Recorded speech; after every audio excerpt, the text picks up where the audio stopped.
जिससे पूरा विश्व परेशान है और पूरा विश्व लॉकडाउन में चल रहा है। भारत जैसा देश जो समय से थोड़ा सा चूक गया, जिसके कारण लॉकडाउन पहले ही हो जाना चाहिए था, लेकिन खैर ठीक है, जो हो गया सो अच्छा ही माना जाएगा। और ये लॉकडाउन कब तक चलेगा अभी कोई ठीक नहीं है। इसलिए हम ईश्वर से कामना करते हैं कि हमारे सभी देशवासी, हमारे छात्र और छात्राएं जहां पर भी हैं सुरक्षित रहें, अपने घर में रहें। और हम लोग पठन पाठन का सिलसिला आज YouTube चैनल के माध्यम से और एक दो दिन के अंदर ऑनलाइन क्लासेस शुरू करने का पूरी व्यवस्था बना चुके हैं। उसी दरमियान में मैं मनोज कुशवाहा आप लोगों से रूबरू होने के लिए आज से कार्यक्रम शुरू करने जा रहा हूं। आज समर्पित कोचिंग की तरफ से अपने पूरे देश के नागरिकों को अपने घरों में सुरक्षित रहने की अपील कर रहा हूं और एक छोटा सा संविधान का टॉपिक संसद के बारे में उल्लेख करने चल रहा। जैसा कि आप लोग जानते हैं कि भारतीय संविधान में संसद का उल्लेख अनुच्छेद 79 के तहत किया गया है, जिसके दो सदन होते हैं, एक राज्यसभा और दूसरा लोकसभा। जैसा कि हम लोग जानते हैं कि अनुच्छेद याद करने में थोड़ी सी परेशानी होती है, लेकिन चूंकि मैं ट्रिकी जीएस के नाम से जाना जाता हूँ और ट्रिक क्या है थोड़ा सा आप लोग ध्यान दीजिएगा। जो बच्चे हमसे ऑफलाइन पढ़ चुके हैं उनको बताने की जरूरत नहीं है, लेकिन जो हमारे फ्रेंड्स नए हमसे जुड़ेंगे, जो गांव घरों में हैं, इलाहाबाद प्रयागराज जैसी धरती पर नहीं आ पा रहे हैं, वो घर पे बैठे ही अब हम लोगों से पढ़ सकते हैं। जैसा कि हम लोग गिनती में अनुच्छेद 79 पढ़ते आ रहे हैं, तो 79 के बाद आप जानते हैं अगला अंक आता है 80 और 80 के तहत राज्यसभा का उल्लेख मिलता है। इसके बाद 80 के बाद अगला आता है 81। 81 में लोकसभा के गठन की व्यवस्था की गई। तो हम लोग 3 अनुच्छेद याद कर चुके। 79 एक थोड़ा सा दिमाग पर रखेंगे, 79 के बाद 80, 80 के बाद 81। 80 के तहत राज्यसभा का उल्लेख मिलता है। राज्यसभा एक उच्च सदन है। संसद क्या काम करती है थोड़ा सा इस पर चर्चा कर दें, उसके बाद इसका हम पूरा विस्तार से आपको आज इसे समाप्त करेंगे। भारतीय संसद नियम कानून बनाने का कार्य करती है, यानी हमारी संसद जो है जिसके 3 अंग होते हैं, राष्ट्रपति, राज्यसभा और लोकसभा। ये सभी परीक्षाओं में पूछा गया है, चाहे वो आईएएस हो, पीसीएस हो, एनडीए हो, सीडीएस हो, एसएससी हो, रेलवे हो, लेखपाल हो, ऑल बॉडी एग्जाम, जितनी भी परीक्षाएं संसद से एक आध प्रश्न जरूर बनता है। तो अनुच्छेद 80 के तहत राज्यसभा का उल्लेख मिलता है। यह उच्च सदन है, यह एक स्थायी सदन है। स्थायी सदन का अर्थ ये होता है कि ये कभी भंग नहीं होती। स्थायी सदन है, इसका कार्यकाल 6 वर्ष का होता है। इसके सदस्यों का निर्वाचन उस राज्य के विधानसभा के सदस्यों के द्वारा होता है।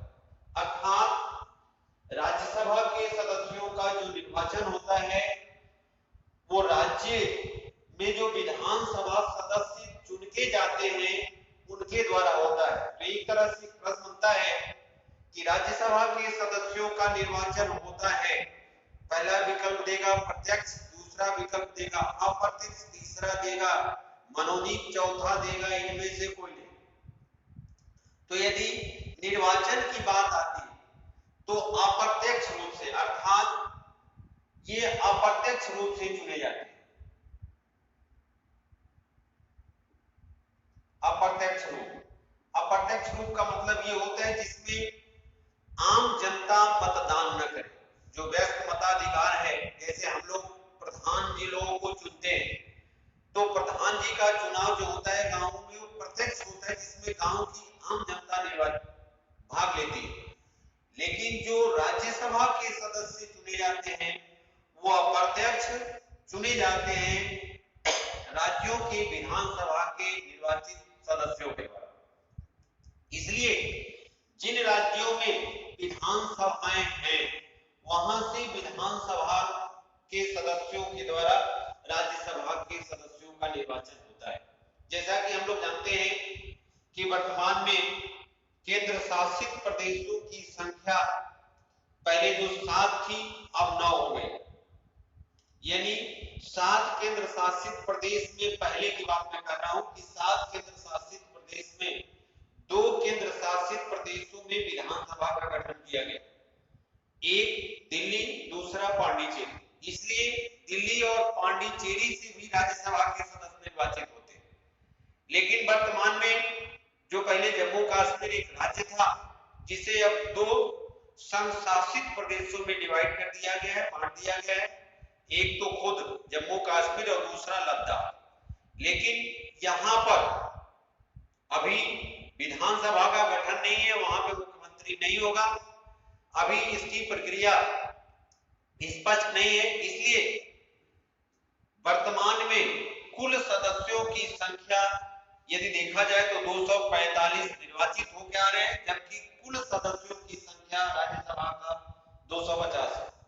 इस 250 में से 12 सदस्यों को राष्ट्रपति मनोनीत करते हैं और उन लोगों को मनोनीत करते हैं जो शिक्षा अर्थात साहित्य, कला, विज्ञान, सहकारिता आंदोलन और सामाजिक सेवा के क्षेत्रों में पारंगत होते हैं, जो देश को आगे बढ़ाने में, चाहे वो शिक्षा की जगत में अपना योगदान दिए हो या कला के क्षेत्र में, कला में खेल कूद, संगीत, फिल्म, ये सारी चीजें आ जाती हैं। 238 सदस्य ये राज्यों की विधानसभाओं के सदस्यों के द्वारा निर्वाचित होते हैं। अब ये देखा जाए तो राज्यसभा के सदस्यों का निर्वाचन होने की योग्यता क्या होनी चाहिए? तो सबसे पहले सब लोग जानते हैं कि वो भारत का नागरिक हो, उसकी न्यूनतम उम्र जो हो वो 30 वर्ष से कम ना हो। दूसरी बात कि वो दिवालिया ना हो, वो किसी लाभ के पद पर आसीन ना हो, ये इनकी योग्यता होती है। और यह राज्यसभा एक स्थायी सदन है, अर्थात लोकसभा का गठन होता है। ये 5 वर्ष में संपूर्ण रूप से इनका कार्यकाल समाप्त हो जाता है, पुनः इनका गठन होता है। लेकिन राज्यसभा स्थायी सदन इसलिए है क्योंकि इसके 1/3 सदस्य प्रति दूसरे वर्ष निर्वाचित होते हैं और 1/3 सदस्य प्रति दूसरे वर्ष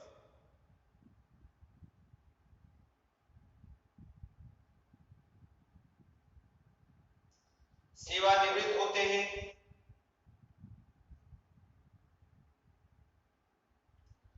और 1/3 सदस्य प्रति दूसरे वर्ष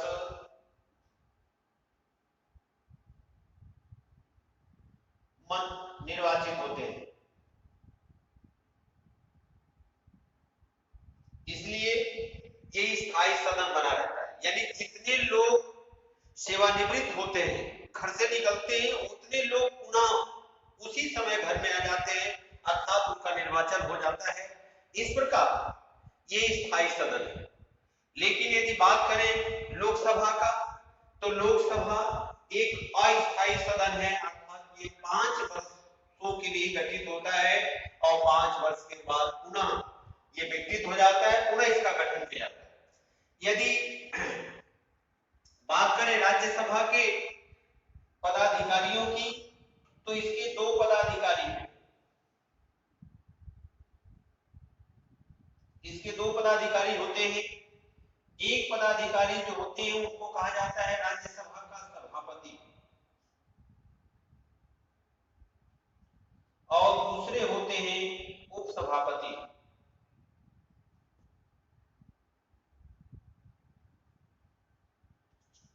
मित्रों थोड़ा सा ध्यान देने की बात है, सभापति और उप सभापति के कार्यकाल को लेकर थोड़ा सा कभी कभी जब प्रश्न बनता है तो हम लोग कंफ्यूज के कारण गलत कर देते हैं, लेकिन आइए हम देखते हैं कि आज के बाद आप गलत नहीं करेंगे। जैसे यदि प्रश्न पूछा जाए आपसे कि राज्यसभा के सभापति का कार्यकाल कितने वर्ष का होता है, तो हम लोग देख रहे हैं कि राज्यसभा का कार्यकाल 6 वर्ष है। पहले विकल्प में वो 6 वर्ष देता है, लेकिन ध्यान दीजिएगा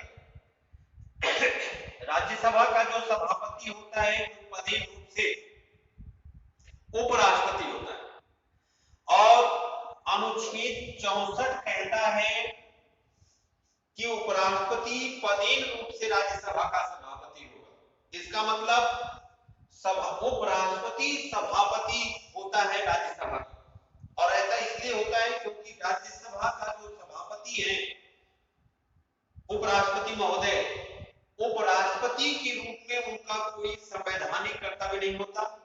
एकमात्र संवैधानिक कर्तव्य यह होता है कि जब राष्ट्रपति त्याग पत्र दे तो वो त्याग पत्र ले, बस यही उनका संवैधानिक कर्तव्य है। इसलिए उपराष्ट्रपति को 2 कार्य दिया गया, एक कार्य वो कभी करते नहीं है, दूसरा कार्य है राज्यसभा के सभापति के रूप में कार्य करना।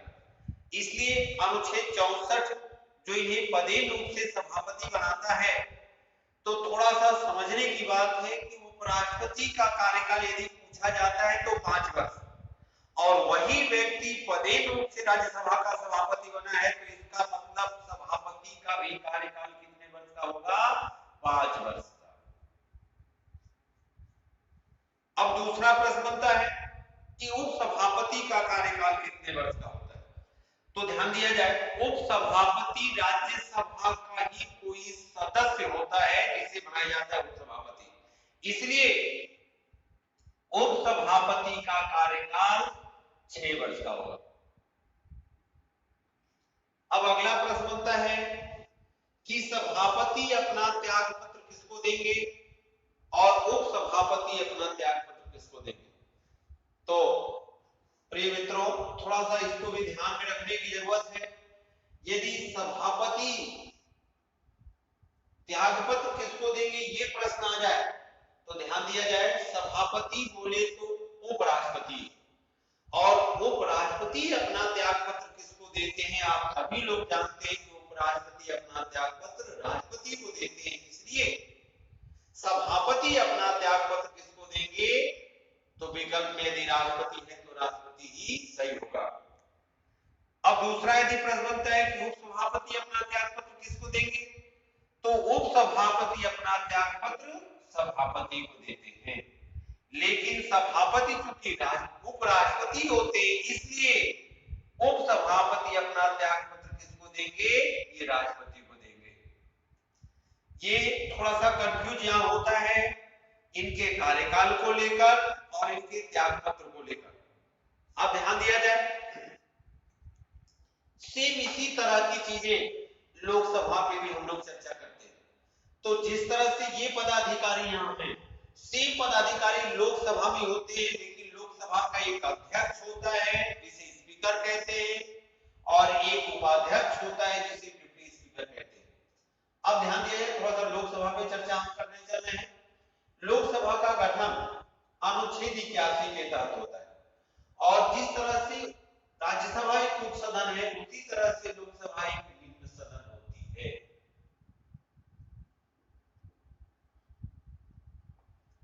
देखिए ये उच्च सदन है, ये निम्न सदन, लेकिन सारा उत्तरदायित्व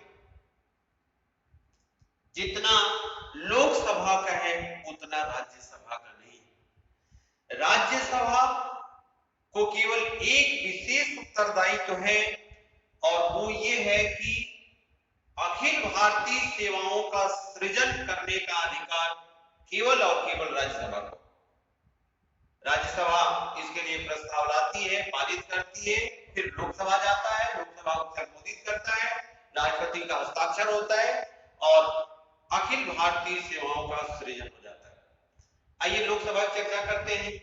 तो अनुच्छेद 81 के तहत लोकसभा का गठन किया गया है। लोकसभा को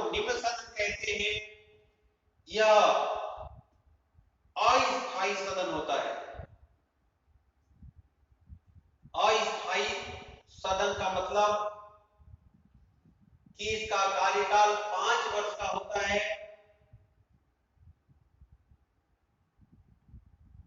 और ये भंग होती है,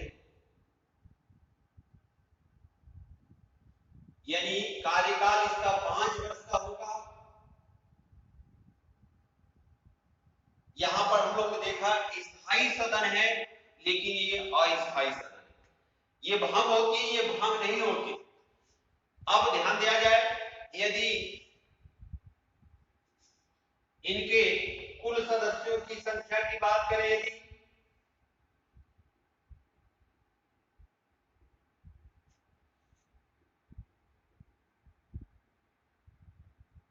तो कुल सदस्यों की संख्या पर ध्यान दिया जाएगा 550 प्लस 2। ये दो जो होते हैं, ये दो एंग्लो इंडियन समुदाय से मनोनीत किए जाते हैं। अधिकतम कुल सदस्यों की संख्या 550 प्लस 2 होती है। लेकिन वर्तमान में यदि बात किया जाए तो वर्तमान में इस समय 545 पर ही चुनाव हो रहा है। तो यदि देखा जाए कि 550 में कितने सदस्य राज्यों से निर्वाचित हो रहे हैं और कितने सदस्य केंद्र शासित प्रदेशों से, तो यदि 530 सदस्य ये राज्यों से निर्वाचित होते हैं और बचा 20 सदस्य, तो ये 20 सदस्य केंद्र शासित प्रदेशों अर्थात संघ शासित प्रदेशों से निर्वाचित होते हैं।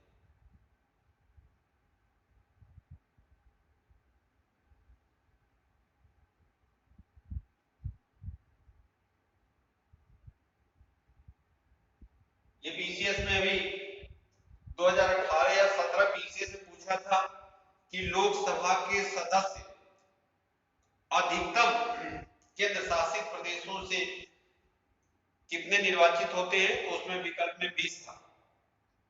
तो ध्यान दिया जाए, अब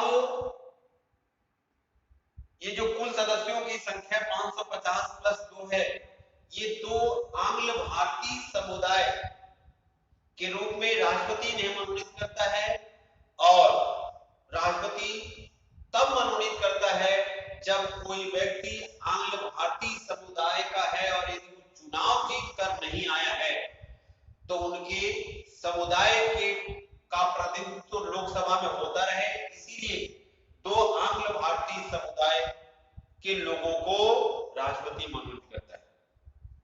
अब यदि हम बात करें कि लोकसभा के सदस्य निर्वाचित होने की योग्यता क्या होनी चाहिए, तो ध्यान दिया जाए, भारत के नागरिक को पहली योग्यता।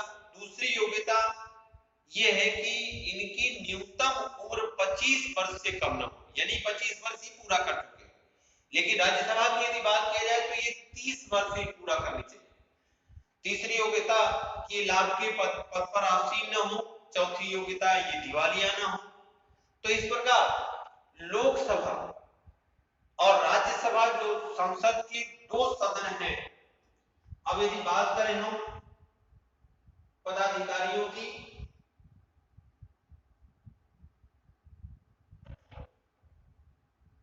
तो इसके दो पदाधिकारी होते हैं। एक को कहते हैं अध्यक्ष और दूसरे को कहते हैं उपाध्यक्ष। अध्यक्ष और उपाध्यक्ष, ध्यान दिया जाए, अध्यक्ष जो होता है वो जो रूलिंग पार्टी होती है अर्थात जिसकी सरकार होती है, वही अपने किसी सदस्य को अध्यक्ष निर्वाचित करते हैं। उपाध्यक्ष विपक्ष का होता है, यानी विपक्ष का उपाध्यक्ष होगा और जो रूलिंग पार्टी है उसका कोई व्यक्ति अध्यक्ष निर्वाचित होता है। इस प्रकार इनका भी कार्यकाल 5 वर्ष का होगा, इनका भी कार्यकाल 5 वर्ष का होगा। उपाध्यक्ष अपना त्याग पत्र अध्यक्ष को देगा और अध्यक्ष अपना त्याग पत्र उपाध्यक्ष को देता है। तो कभी कभी प्रश्न इसी तरह से बन जाएगा कि लोकसभा का अध्यक्ष अपना त्याग पत्र उपाध्यक्ष को देता है, उपाध्यक्ष अपना त्याग पत्र अध्यक्ष को देता है, तो ठीक इसी प्रकार राज्यसभा का सभापति अपना त्याग पत्र किसको देगा? तो ध्यान दिया जाए, इसकी अकॉर्डिंग यदि हम लोग चलेंगे तो गलत होगा, क्योंकि हम लोग यहाँ उपसभापति लगाएंगे, जबकि ये सही नहीं है। सभापति अपना त्याग पत्र राष्ट्रपति को देता है, यही ध्यान देना है। यहाँ इनका कार्यकाल 5 वर्ष का होगा, इनका कार्यकाल 6 वर्ष का होगा, लेकिन इन दोनों का ही लोकसभा के अध्यक्ष और सदस्यों का कार्यकाल 5 वर्ष का होगा।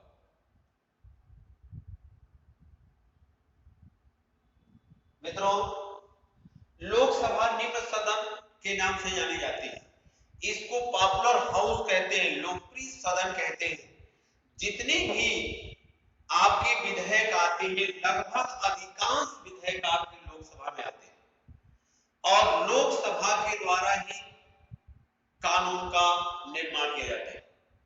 हालांकि राज्यसभा को भी कई क्षेत्रों में इनको भी अधिकार है, जैसे यदि राष्ट्रपति के ऊपर महाभियोग लगाने की बात किया जाए तो किस सदन में प्रारंभ किया जा सकता है, तो दोनों सदनों को बराबर कार्यकाल। इसी प्रकार लेकिन विशेष रूप से लोकसभा देश का एक ऐसा सदन है जिसके प्रति पूरी जनता आशान्वित होती है, और यदि पूछा जाए कि मंत्रिपरिषद सामूहिक रूप से उत्तरदायी किसके प्रति होता है, तो लोकसभा के प्रति होता है।